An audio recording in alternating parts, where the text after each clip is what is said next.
name is Terry Dotson. I'm 27 years old. I live in Athens, Georgia, raised in Winterville, Georgia. My mom, she was like everything to me. She was everything for me in a way. Big time mama's boy. Since it was just me, my mom, my brother. My brother, with him being 5 years older than me and maturing, at a certain point, it's like, all right, kid, you gotta leave me alone. And so I was like, mom's the only other person in the house, so gotta hang out with her, gotta talk to her.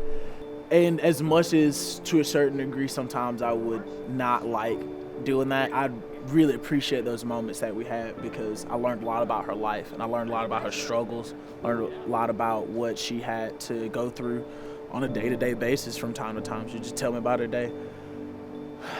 She passed right after high school, and that was that was so rough because something that everyone knows and has to accept is that, mortality of life. You just don't know when it's coming. And so the only thing you can do is just embrace the moments that you had. And at this particular time in my life, I was running amok. In a good way. I was on my own, 18 years old, had my own place. I'm doing good in school. It's like getting close to finals. I'm like, Terry's getting it right. Terry's doing it right. And that particular day, something was off. There was just an off vibe. The last time I talked to my mom was the beginning of November, and this was December. So I hadn't heard from her in a while, and I was getting calls from her job saying she hadn't showed up and I haven't got in contact with her, and I'm like, I'm pretty sure she's okay.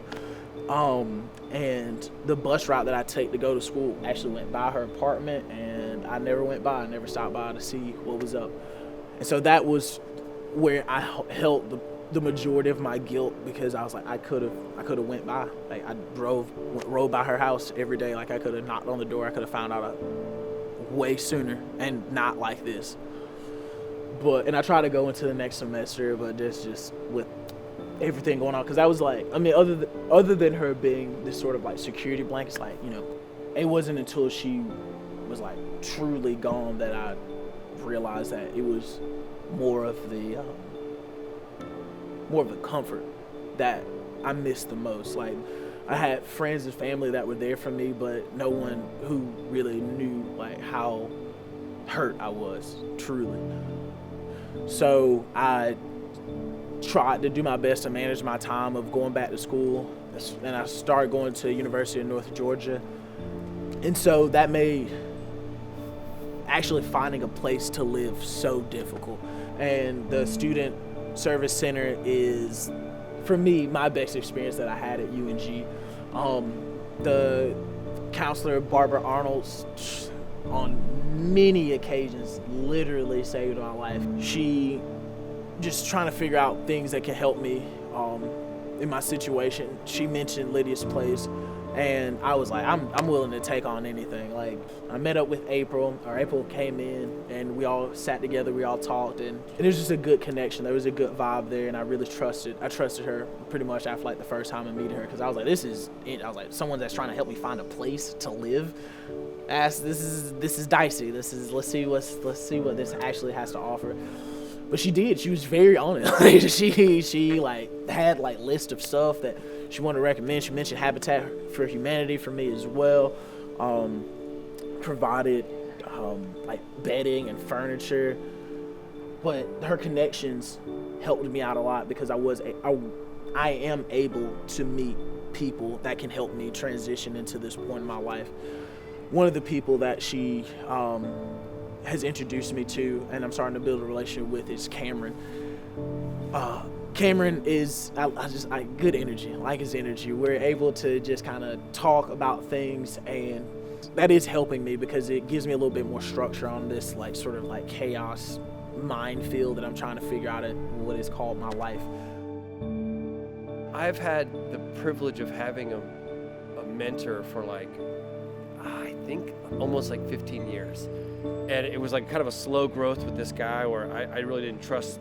I had a hard time trusting authority figures because of my own story and stuff. But, so I was grateful to have this guy who was willing to just kind of walk out life with me, and me being able to do that with with Terry. It's been really cool. I mean, we've only been meeting for the past couple months, but my mentor's always like, I get more out of it than probably you do. That's what he always tells me. And I'm like, well, then you must get a lot, because I get a lot. Like, this guy's really had an impact on my life. And so I really just enjoy. I think if my experience on my life journey can help other people, especially if they're struggling with just figuring out life and figuring out which way to go, then that's really cool. Like, I'm really grateful for that opportunity, and whenever I can do that, I try to do it. So I know going forward, having April, Cameron, and as an overall Lydia's place in my life is going to help me find the stability that I need to transition. And it's just nice from time to time just have people that you can talk to and that want to know your experience and want to listen to you and want to hear you out and be there for you.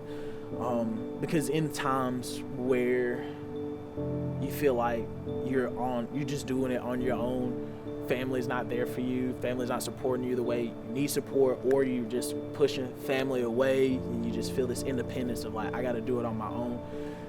That makes things in life as overall way more tough. So having an organization like this that wants to help you is like the best thing that has happened to me in a hot minute.